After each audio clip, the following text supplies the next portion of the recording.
जय हिंद। Day 15 third week start हो गया है। और अभी तक हम जो भी प्रैक्टिस कर रहे हैं ना, तो उसमें हम कोशिश कर रहे हैं कि अपने अंदर कुछ पॉजिटिविटी क्रिएट करें, जनरेट करें। कहाँ से करें?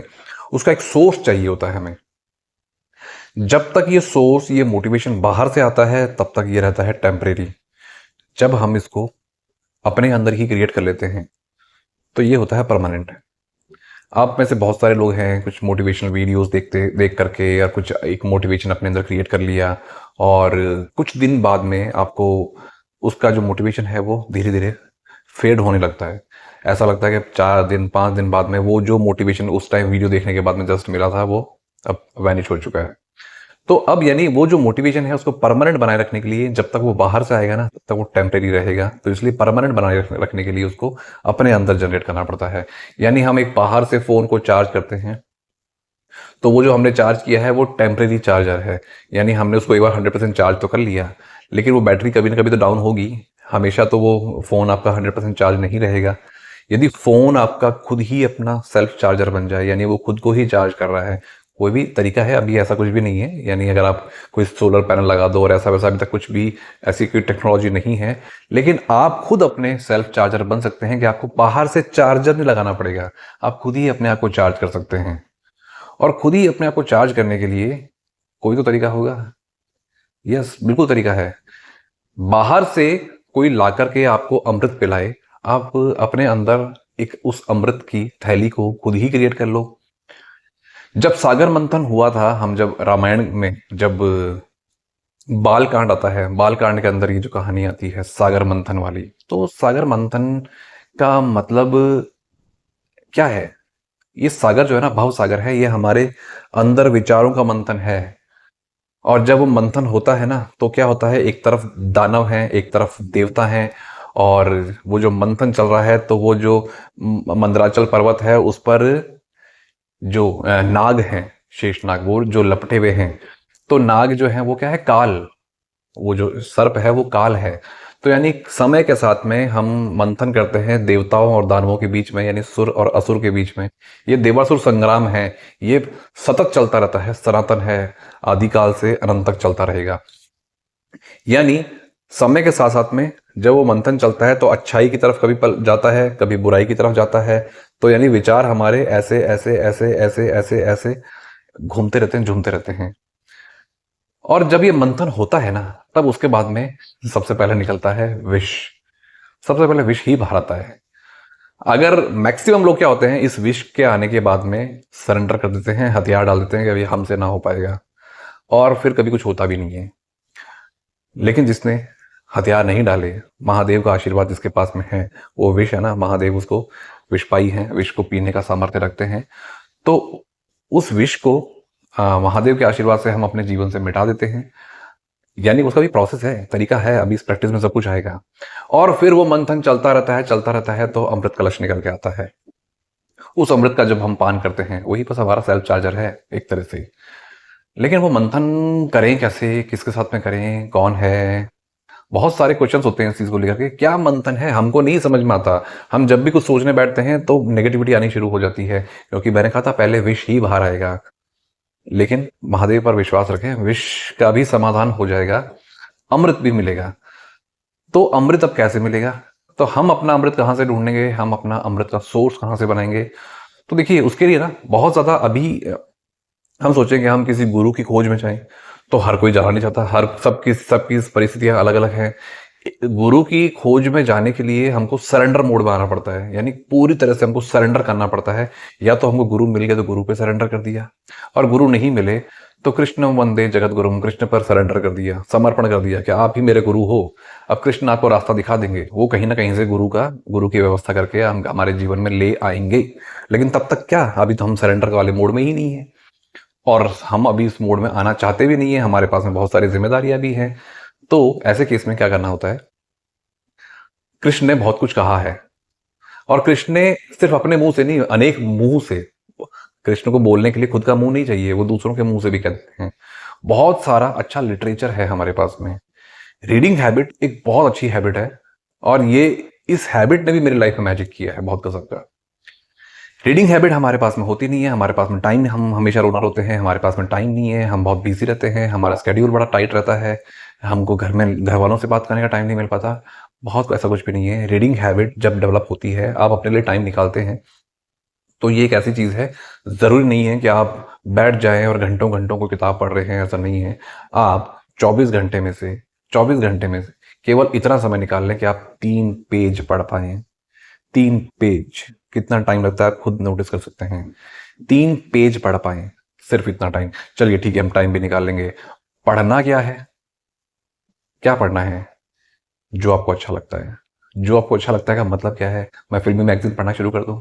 आप खुद सोच लो, उस फिल्मी मैगजीन को आप पढ़ना शुरू कर सकते हैं, वर्जित नहीं है। लेकिन आपको उसमें कुछ कुछ कंस्ट्रक्टिव मिल रहा है क्या? क्रिकेट मैगजीन पढ़ रहे हैं, उसको कुछ कंस्ट्रक्टिव मिल रहा है क्या? ठीक है, एक जो ये जो बाहर की दुनिया है, इसका कुछ ना कुछ नॉलेज ऐसे मिल जाएगा। फिल्मों में क्या चल रहा है, 3D पेज 3 पार्टीज में क्या क्या हो रहा है, या अभी वर्ल्ड कप जीते हैं तो उसके बाद में क्या क्या हो रहा है, सब कुछ है। लेकिन उससे तत्व ज्ञान क्या मिलेगा हमको? कुछ भी नहीं मिलने वाला।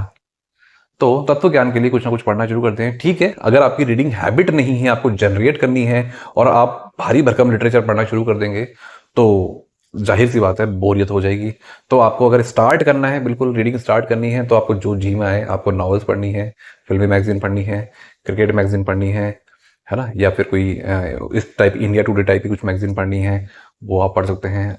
आप ऑर्गेनाइजर पढ़ सकते हैं, आउटलुक पढ़ सकते हैं, कुछ भी, बहुत सारी चीज़ें हैं।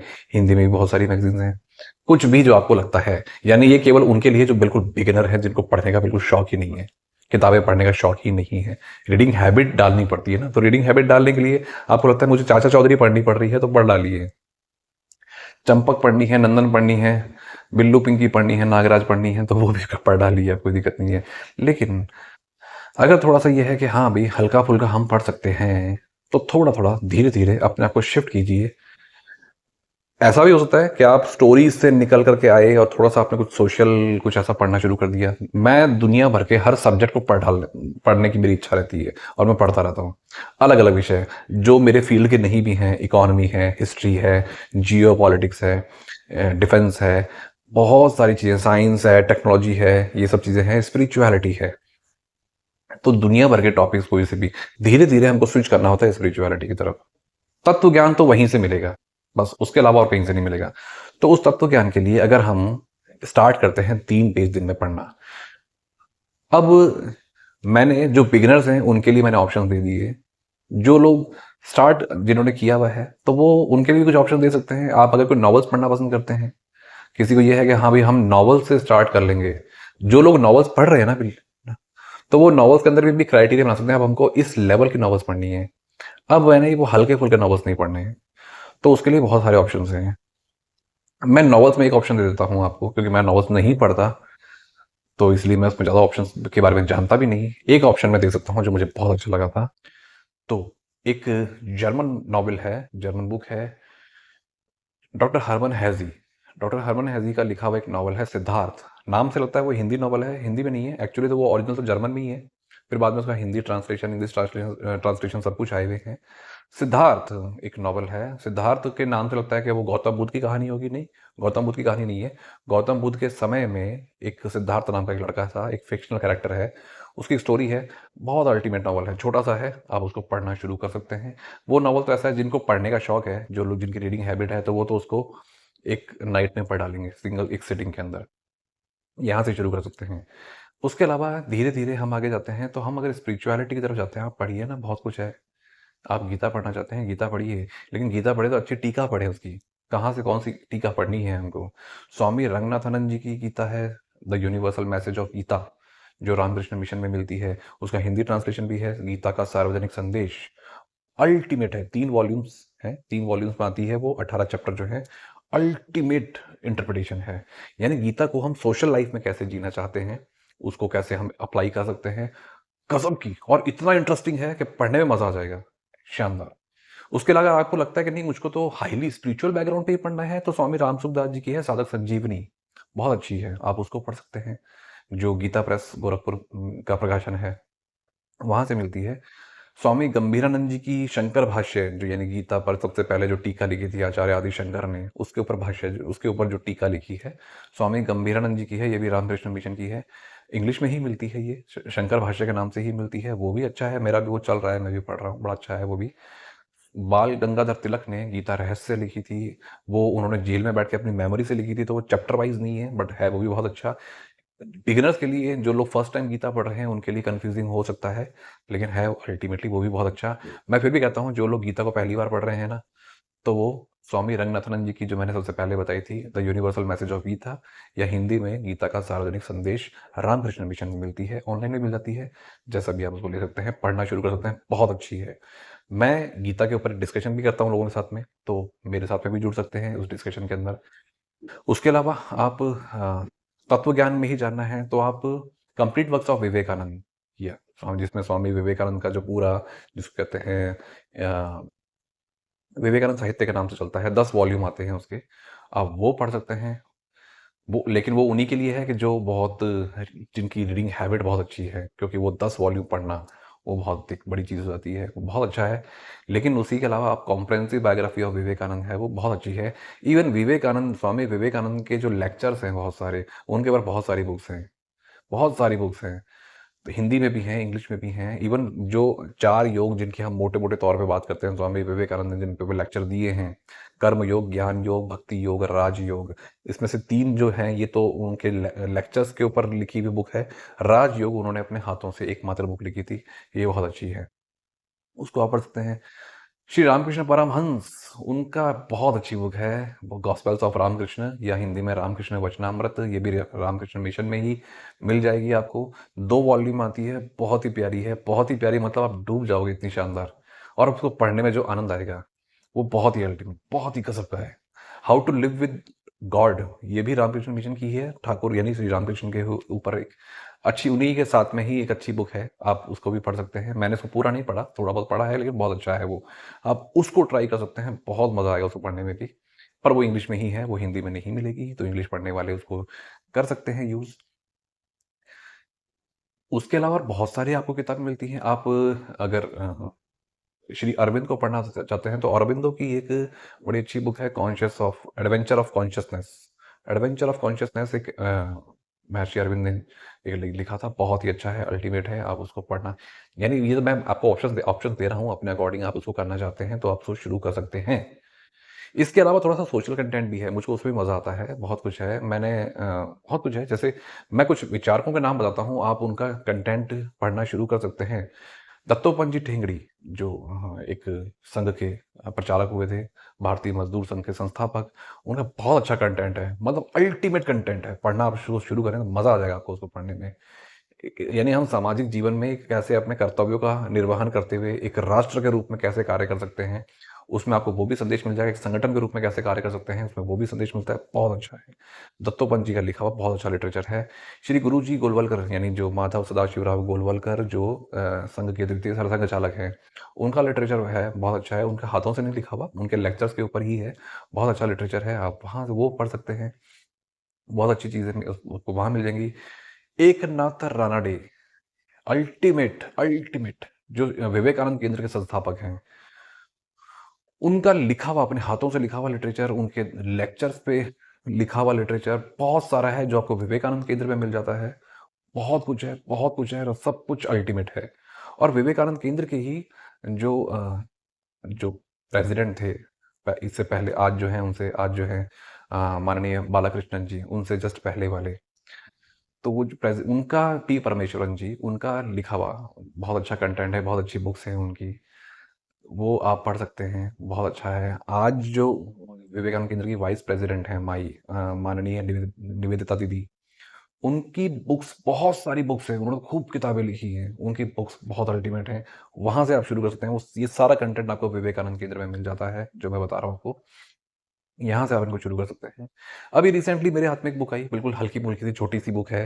एक फ़ेसबुक पे, क्योंकि मैं बुक्स रिव्यू और फ़िल्म रिव्यू वगैरह वगैरह करता हूँ, तो मेरे पास में एक आई थी एक बुक, एक फ़ेसबुक पे ही एक कोई लड़की थी, उसने, चेन्नई में रहती है, बच्ची है 24-25 साल की, उसने एक बुक लिखी थी। स्पिरिचुअल बुक ही है, द फिलॉसफी ऑफ एवरीथिंग। जब मैंने उसका बायो पढ़ा तो मुझ उसमें था कि वो बच्ची तमिलनाडु में रामकृष्ण मिशन के स्कूल से पढ़ी है। तो मुझे लगा कि इसने अगर ये रामकृष्ण मिशन के स्कूल से पढ़ी है तो कुछ तो इसने बहुत अच्छा लिखा होगा। तो उसका ये था कि उसने मुझे अपनी बुक सजेस्ट करी कि आप ये बुक पढ़िए, और मैंने उसकी बुक ऑर्डर करी, मैंने वो मंगवाई। The philosophy of everything. हल्की सी बुक है, छोटी सी बुक है, बहुत ज़्यादा मोटी भी नहीं, शायद 100 पेज भी पूरे नहीं है, और बहुत ईजी कंटेंट है। जो लोग बिगिनर्स हैं वो उसको भी स्टार्ट, यानी जो लोग स्पिरिचुअल कंटेंट को पढ़ना स्टार्ट कर रहे हैं तो वहाँ से भी स्टार्ट कर सकते हैं। बहुत पर वो इंग्लिश में ही है, बहुत अच्छी बुक है। अगर आप में से कुछ चाहें तो आप कमेंट में उसका इंटरेस्ट शो करना, मैं आपको लिंक प्रोवाइड करवा दूंगा उसका। ये कुछ ऐसा है, अमृतपान, ये जब आप पढ़ेंगे ना तो यहाँ से आपको मिलेगा अमृत। ये अमृत आपके जीवन में बड़ा काम आता है। मुझे दुनिया का हर सब्जेक्ट पढ़ना पसंद है, world class literature and world class cinema. यहाँ से मैंने बहुत नॉलेज लिया है, बहुत सारा नॉलेज लिया है। सिनेमा भी बहुत अच्छा होता है, सिनेमा पे भी हम कभी बाद में बात करेंगे। फिलहाल हम लिटरेचर अपना, अपने अंदर हम अपना सेल्फ चार्जर खुद बनने की कोशिश करें, अपने अंदर उस अमृत कलश को खुद पैदा करें, क्योंकि वो जब मंथन होगा ना, उस मंथन से अमृत सच में निकल के आता है।